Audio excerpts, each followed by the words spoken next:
Hello once again, good people, and you're very welcome along to another video from Gundog and Fly.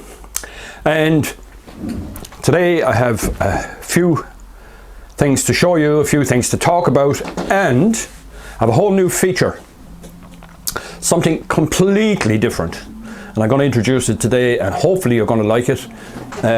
Let's see, we'll talk about that a bit more in a while. But first of all, I just want to thank everybody who responded to the last video, and we now have a name, or at least I've chosen a name from the many that were suggested for this stuff here. This is underfur from one of my dogs, Jesse, and elicited a great response because it is a really useful fly tying material. And the name I've settled on, and I can't remember who suggested it, apologies to the person who suggested it, but it's a great name. It's called Gundog Dub. That's what it's going to be known as from here on out. So I'm very happy to announce that. Gundog Dub. It's kind of got a meaty kind of a sound to it. I really like it. Many thanks to everybody else who suggested names as well. And leave that aside for a moment. Today is Sunday just check. Today is Sunday the 12th of March, and our season opens here locally on the 17th. And I'm kind of, anticipation is building a little, getting a little bit excited, if you like. Trying to kind of, can't wait to get on the river. So what I'm going to do is, I'm going to show you how I equip myself for basically the opening day of the season, or more or less any day for that matter. But just to show you, I've been gathering up a few bits and bobs and showing you what I do, what I wear, and the various paraphernalia that I'll be using, and the rod and reel, etc. So let's get to that section, and then I'm going to talk about my new feature. So now, what's the plan for the opening day of the season? Well, it's difficult to predict so far, but we've had quite a lot of rain in recent days, and there's a lot of rain predicted between now and the opening day of the season. So the main river, i.e. the shore, will most likely be out of condition except in the very far upper reaches. Now, that's a prediction I'm making. It may not in fact happen at all, but given the forecasted rain, that's most likely to be the case. So I may not fish the shore at all. I may fish one of the tributaries, and that's most likely what will happen. Now, we may fish the shore as well, it depends. So what techniques or what methods will I be fishing? Basically, I'm going to stick with what I know best and what I know will work. 99% of people on an opening day on any river in Ireland now and almost worldwide will be fishing Euro nymphing tactics. And there is no doubt whatsoever that it's extremely effective, and they will indeed catch fish when other methods will not be as good or might even fail. A lot depends on river conditions, but generally early in the season, when the river is relatively high, it's probably the best method or technique to use. Heavy nymphs getting down deep, because the fish have had a long winter. They're kind of tired, and they're not going to move very far for food, so you need to get it down to them. Now, I Euro nymph as well from time to time. It wouldn't be my preferred method. I find it kind of laborious and kind of monotonous in a sense. I find it a monotonous way to fish, just lobbing and following around, and it's just not my thing, although I do fish it from time to time. I much prefer to fish single upstream nymph, and that's most likely what I will do on Friday next, I think it is. Yeah, on Friday next. And also I'll probably fish wet flies, and there's also the possibility that there may be a few flies hatching, and we might even get to fish a dry fly. That all remains to be seen. So to try and cover all those eventualities, I'm going to go back to my old trusty 9-foot 3-weight that I've had for donkey's years, somewhere in the region of 30 years. This rod is very old, and but I like it. It's just a good general all-rounder. I have this reel to go with it here. This is happens to be a Sage Click. I like those as well. They're extremely light and very simple.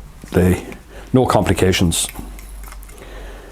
And that's my rod and reel, and of course it's a floating double taper 3 line. That's what I like to use. Now, as regards the leaders and all the rest of it, I'll go into a bit more detail about that when I get to the river, but essentially that's my kit for the opening day. I bring one rod and reel. I like to travel light.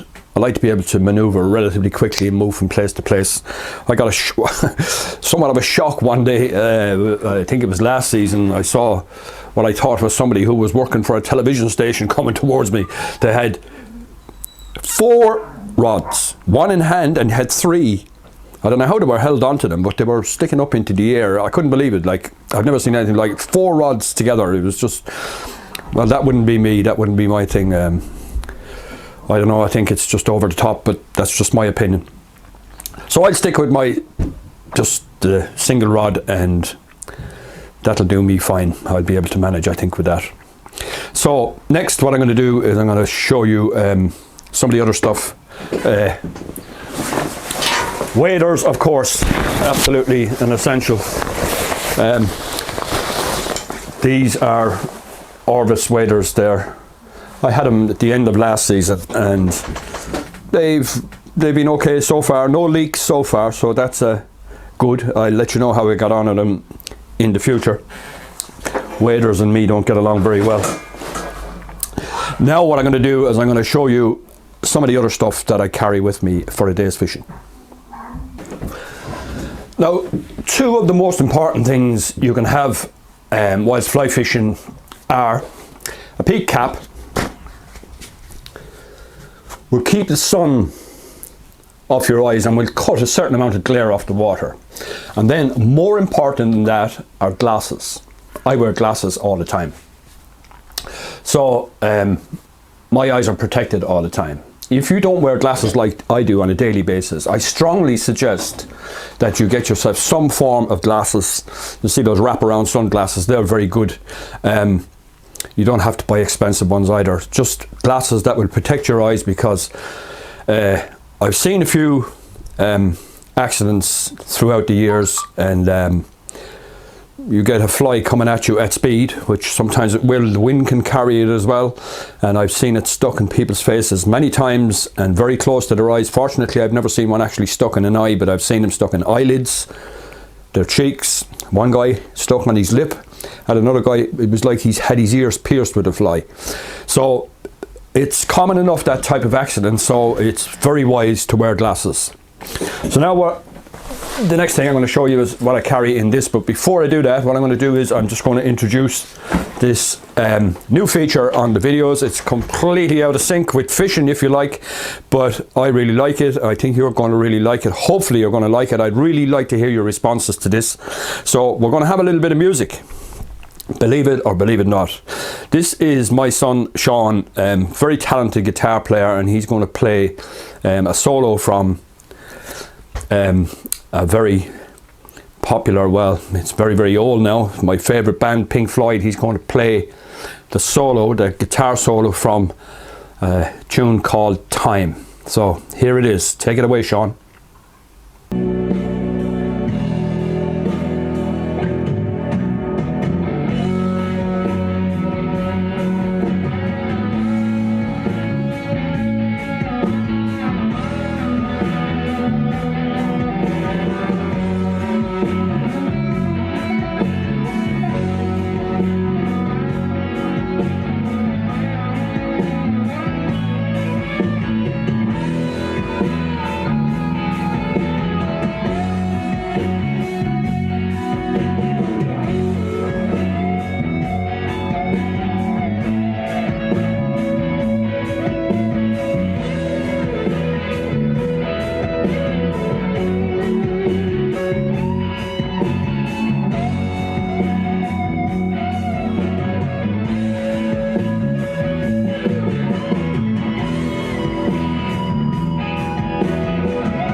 So there you go, folks, definitely something different, eh?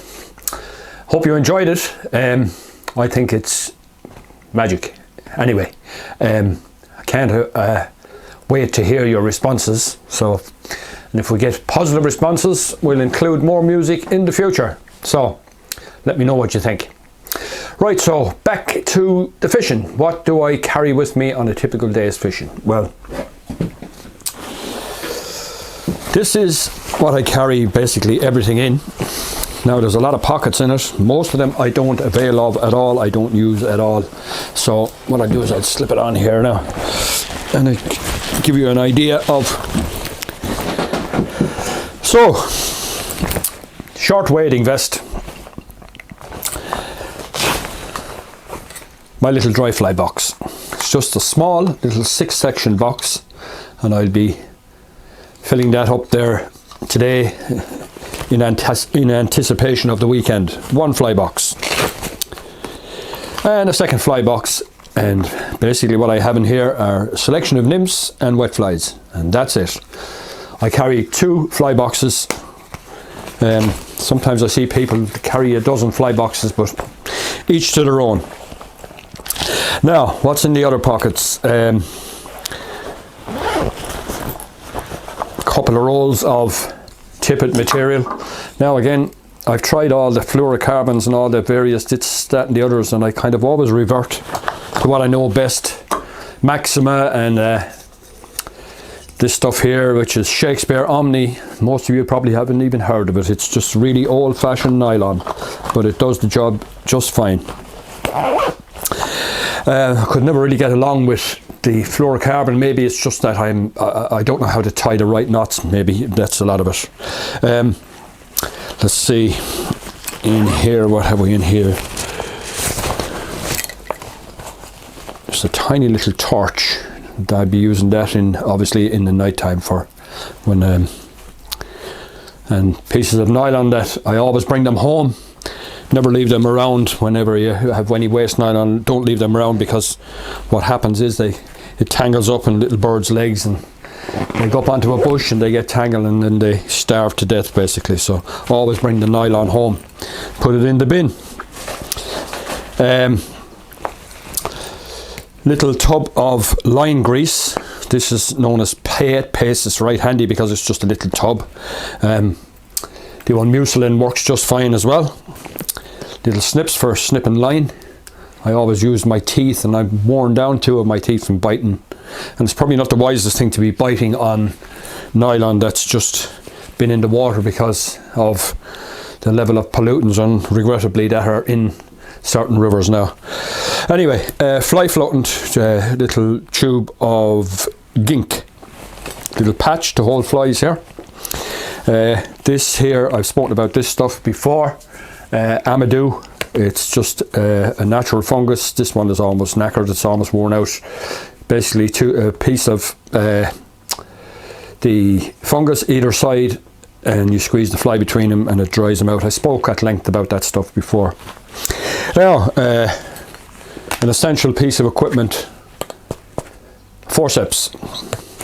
Sometimes you can, well, the majority of the times you can put your fingers into a trout's mouth and take the fly out, but sometimes they swallow it down a long ways and you can't reach it with your fingers. That's where the forceps comes in, and absolutely essential piece of equipment. So that's basically it. I don't have a whole lot else in the pockets, just my membership cards of the various clubs and associations. Keep them handy in case I'm asked for them. And outside of that, the only other thing remaining is landing net. Now, being honest about it, I despise landing nets. They're always in the way, always getting caught in bushes and all. They're kind of a necessary evil. I prefer not to have to use them, but again, it's an essential. So that's it, folks. That's what I carry on a day's fishing. The waders, of course, needless to say, wading boots. Might bring a little light waterproof jacket as well in case it spills with rain. So that's it, folks. That's it essentially. That's I'm all prepared, well, almost, with the exception of filling up the dry fly box. I'm ready to go on the weekend, so possibly the next time you'll see me, I'll be making a video on the riverbank, and we'll hopefully have some fishing action. All going well. So that's it, folks. I hope you enjoyed the video, and particularly interested to hear your response to the new section, the little musical interlude. And I'll be delighted to hear your responses to that in particular. So once again, thanks to Sean for doing that, and thank you all for joining me. And if, like me, you're heading out for the first time on the weekend, be safe on the river and have a great day. And I'll see you all next time. Don't forget to click the like button, and if you're not already a member, or a subscriber should I say, consider subscribing to the channel. And if you really like the channel and you'd like to support it, I'm leaving a link in the description to my Patreon page where any support would be appreciated. So sin goine ósle time harba buachtív as for choluder richt. Be me a chaint richt live an céad or elle idir an gálin bigi sláin agus bigi egiskracht. Slán tamil.